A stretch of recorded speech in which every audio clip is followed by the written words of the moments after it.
Welcome to health tips and travel blog. আজকে আপনাদের সম্মুখে আলোচনা করব রোজায় থাকাকালীন সারাদিন এনার্জেটিক থাকতে আপনারা কি কি খাবেন এবং হেলদি থাকতে আপনারা কি কি খাবেন।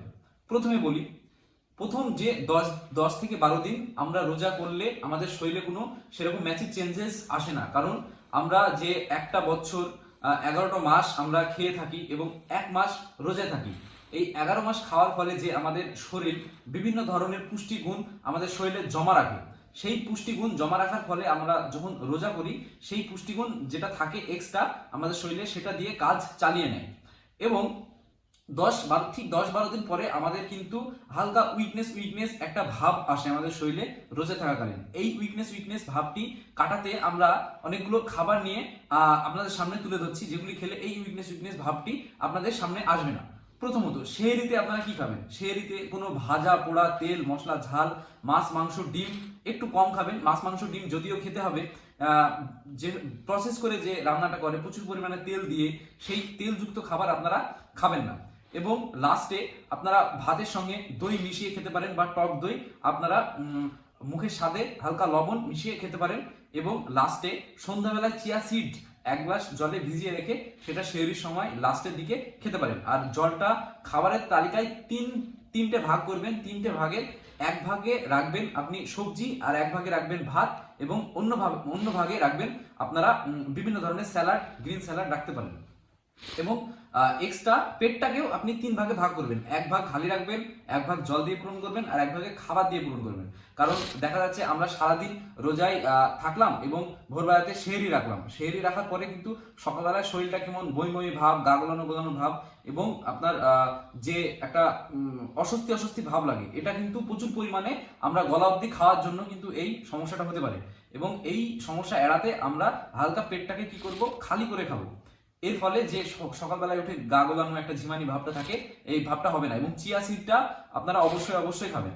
সারাদিন আপনাদের যে উইকনেস ভাবটা, এটা কিন্তু চিয়া সিড যেটা খাবেন ওটা খেলে কিন্তু আপনাদের এই সমস্যাটাই হবে না।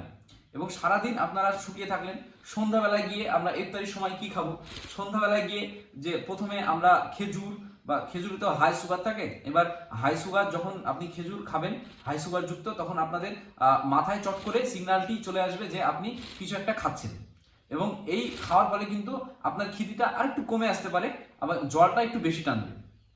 এবং খেজুর খাওয়ার পরে শশা খাওয়ার পরে আপনারা একটু তরমুজ খেতে পারেন। তারপরে কিন্তু ফল খাওয়া স্টপ করতে হবে, কারণ হঠাৎ করে সারাদিন শুকিয়ে থাকার পরে আপনি যখন বাইরে থেকে কোনো ফল খাবেন, ফলে প্রচুর পরিমাণে অ্যাসিড থাকে, বিভিন্ন ধরনের অ্যাসিড থাকে, যার ফলে আপনার পেটে সমস্যা হতে পারে। তারপরে একটু কার্বোহাইড্রেট যুক্ত খাবার খাবেন। কার্বোহাইড্রেট যুক্ত খাবার কি? ভাত তো অবশ্যই খাবেন না, খাবেন রুটি। হাতের ভালো খুমুর করা আটার রুটি আপনারা খেতে পারেন। রুটি 1টা থেকে 2টো রুটি খাবেন। খাওয়ার পরে আবার ফল স্টার্ট করবেন, হয়তো হালকা কিছু ফল খাবেন। ইফতার করার সময় এমন করে খাবেন না যাতে আপনাদের প্রচুর পরিমাণে পেটটা ভরে যায়, কারণ এর পেট ভরে যদি যায় আপনাদের ব্লাড প্রেশার হঠাৎ করে চট করে বেড়ে যেতে পারে।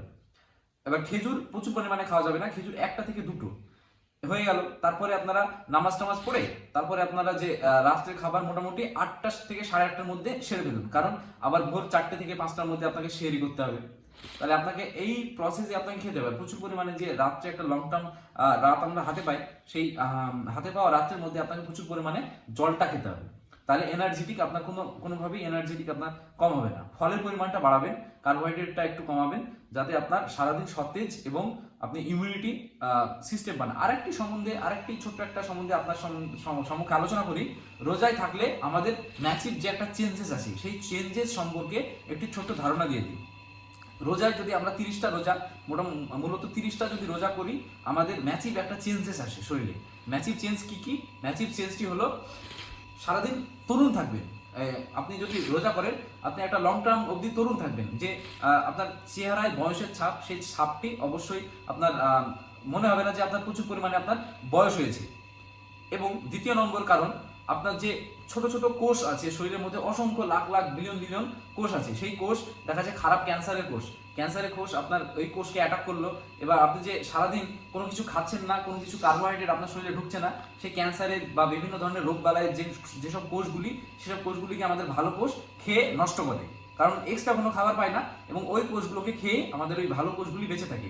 এর ফলে আমাদের কি হয়, প্রচুর পরিমাণে রোজা থাকা যারা ব্যক্তি তাদের কিন্তু একটা ম্যাসিভ চেঞ্জেস আসে শরীরে। ইমিউনিটি সিস্টেম প্রচুর পরিমাণে বেড়ে যায়, রোগ প্রতিরোধ ক্ষমতা প্রচুর পরিমাণে বেড়ে যায়। এবং রোজা যখন শেষ হবে তারপরে কিন্তু আমাদের একটা সতেজ সতেজ ভাব আসে, একটা শরীর যে নতুন পুরাতন একটা ব্যাপার আসে। যেমন আপনি মাঠে চাষ করলেন, চাষ করার পরে কিন্তু আপনি আবার জমিতে আর চাষ করেন না, কিছু দিনের জন্য রেখে দিয়ে চাষ করে আবার কিন্তু ফসল বিপণন করেন বা বোনেন। এরকম আমাদের শরীরের ক্ষেত্রেও এরকম, যে লিভার সারা জীবন আপনার লিভার যে একটা কাজ, হার্ট লিভার সারা জীবন কাজ করতে থাকে, প্রচুর পরিমাণে খান। আপনারা দিনে 3 থেকে 4বার খাওয়া দাওয়া করি এবং এই খাওয়া দাওয়ার ফলে আমাদের লিভার সবসময় এনি টাইম কাজ করতে থাকে। এবার এই রোজার মাসটা কি হয়, লিভার একটু হাঁপ পায় বা আরাম পায় শরীর, এই জন্য আমাদের একটা ম্যাসিভ চেঞ্জেস যেটা আসে এই জন্য আসে। এবার যাদের ফ্যাটি লিভারের সমস্যা থাকে তাদের ফ্যাটি লিভারের সমস্যা তো কমবেই, যাদের কোলেস্ট্রলের সমস্যা থাকে কোলেস্ট্রল তো কমবেই, যাদের আপনার বিপি ব্লাড প্রেশারের সমস্যা থাকে ব্লাড প্রেশার তো কমবেই, যাদের সুগারের সমস্যা আছে ইনসুলিন যারা নেন তাদের সুগারের সমস্যা তো কমবেই। এবার বলতে পারেন যে সুগার যদি খালি পেটে থাকলে, একটু ডাক্তারবাবু বলেছে যে খালি পেটে থাকলেই তো বেশি বাড়ে। এবার দেখেন অনেক ক্ষেত্রে দেখা যাচ্ছে আমাদের ইসলামিক ধর্মে এবং ডাক্তার বা বিজ্ঞান অনেক মিল এসেছে, এই রিসার্চ করে অনেকে মিল পেয়েছে। কিন্তু এখনো কিছু আছে যা ইসলামের সঙ্গে আর ডাক্তারি পরিভাষায় বা বৈজ্ঞানিক পদ্ধতিতে মেনে না, কিন্তু আমাদের আল্লাহ যেটা বলেছে সেটা 100% সত্যই বলেছে। ইসলাম কখনোই ভুল পথ ধারণ করে না বা দেখায় না। ইসলাম সবসময় আমাদের এহকাল পরকাল এবং স্বাস্থ্য সবটা মিলিয়েই আমাদের একটা সামঞ্জস্য বজায় রেখেই আমাদের এই ইসলাম ধর্ম গড়ে উঠেছে। তাই ইসলাম যেটা বলে সেটাই আমরা মেনে চলার চেষ্টা করব এবং আমরা মানিও বা পরকালেও মেনে চলব। এই বলে আমার ভিডিওটি শেষ করি। পুরোটা দেখার জন্য খুবই আপনাদের অসংখ্য ধন্যবাদ। আমাদের এরকম সুন্দর সুন্দর ভিডিও পেতে চ্যানেলটি লাইক শেয়ার কমেন্ট করবেন, যাতে আমরা পরবর্তী আরও ভিডিও নিয়ে আসতে পারি এবং আপনাদের কি ভিডিও চাই কমেন্টের মাধ্যমে বলে দেবেন, সেই সম্বন্ধে আমরা ভিডিও নিয়ে আসার চেষ্টা করব। আপনাদের সুস্থতা কামনা করি, এই রোজার মাসে রোজা থাকা তৌফিক আল্লাহ পাক আমাদের এবং আপনাদের তৌফিক দান করুন। আমিন।